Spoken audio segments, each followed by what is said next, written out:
We are fighting with something that is affecting all levels of the society. So we are hoping that something is going to be done so that we can ensure that there is access, fairness, and when it comes to justice.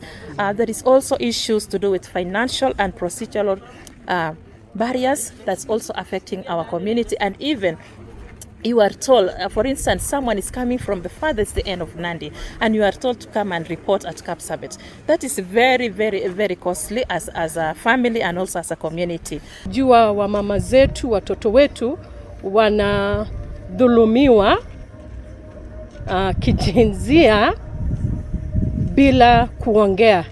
Hawaongei kwa sababu moja, hawapati haki wanapoenda kwa wenye wanatakikana kupeana haki.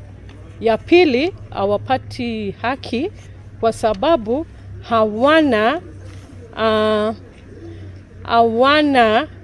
hawajui mahali pa kuenda, kwa sababu hawana information ya kwamba ukidhulumiwa unaweza pata usaidizi.